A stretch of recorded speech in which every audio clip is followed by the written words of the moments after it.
Who you from? Who you are? Where you from? My name is Benjamin Lerner, otherwise known as Skinny. I'm from Northwest Washington, D.C. And I fucking love smoking weed, man.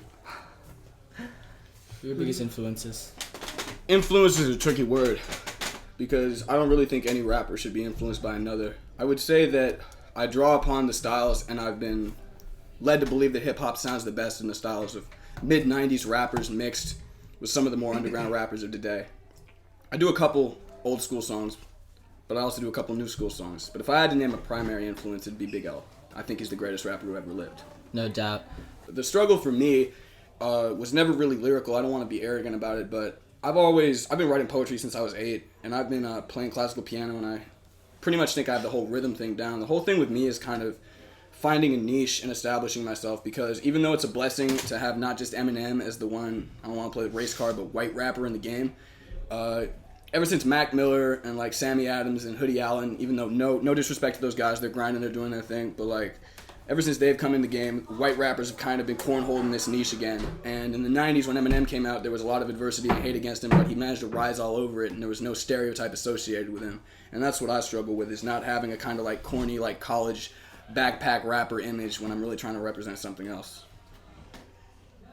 So, you're more than just a rapper. You have a history in other musical forms. I've been playing classical piano since I was 9, and I used to really love doing it, but then as I got further and further along, even though I was recognized, again, no arrogance, I was recognized as the best of my peers in terms of like playing piano in DC. I won like a statewide, not that big for DC, piano competition. I was the best one year, and I went to music school, University of Miami, double major, and it's fucking crazy down there. Like shout out to you. I couldn't really focus down there, and I didn't really like the disciplinary aspects of the constraints of being a classical piano player. I also composed, and I still compose piano music, but it's too strict of a discipline for me. Do you have a favorite poet and a favorite composer? Favorite classical composer? Yeah. Well, my favorite poet is T.S. Eliot, because I think I'm very interested in people who can paint a good picture of a time in society. I think that every poet, as well as being his own voice, is the voice of his generation, whether he intends for it or not, because looking back at that time, people are going to contextualize it with them. And as for composers, it would either be Chopin, I think he's beautiful, or Brahms. Those are my two favorite composers. Yeah. How do you feel like a lot of your music has been weed focused? Do you think you'll be able to expand past that? Well, a lot of my life has been weed focused. And, it's like not everyone is an encyclopedia who's traveled over all the continents and lived a million lives. Like I talk about my life the way it is. I wake up, I smoke a J, I hit my friends up, maybe I drink something, maybe I write a rap, maybe I fucking eat Chipotle. Like what do you want? Like I ain't no like TMZ celebrity or nothing. I keep it real. Word up. Mm-hmm. And staying freestyling every day. I do freestyle every day. Sometimes I freestyle by myself, and the people in because I can't go out and like chill with homies because I got homework, and the people in my dorm like knock on my door like, stop fucking rapping at like 1 a.m. And I'm like, nah, join in. What are you doing? Word. So my second question for you, man, is why rap? And I'll preface this a little bit. I mean, you've talked about how you were almost nearly a grandmaster pianist. You're fantastic. You're obviously musically talented. So why did you choose rap to be your thing? You know what I'm saying? Yes. There's 3 things. All right. 1, I'm good at piano, but I'm not the best. And I might not be the best rapper, but there's always room for improvement. And with classical piano, even jazz piano, you have to go within scales. You have to stay within a musical. Music is all mathematics. And sure, rap is rhythmic and mathematical, but I'm a very right-brained individual. I'm left-handed. I have Asperger's, which is a systematic, like, neurological condition where your brain is overcompensating with the right side. That's what autism is. I have a kind of spectrum disorder with it.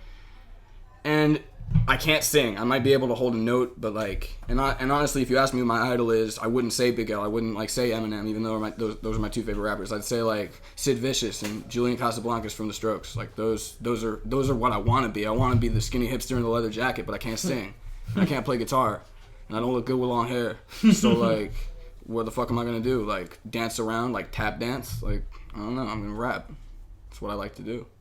All right, Skitty, so you played a show tonight at Baked and Wired. I did. What'd you think of it? Well, A lot more people said they were going to go actually showed up, but a couple random showed up. I think the total was about 30 or 35 people, and since it's not the biggest show I've ever done, but it's a nice venue. I really like the energy. There were a couple problems with the mic, but managed to go through my set, had a good time. Crowd was liking it, so had a good experience, you know? Yeah, I mean, clearly everybody had a good time. There's probably about 50 people or so Yeah. there.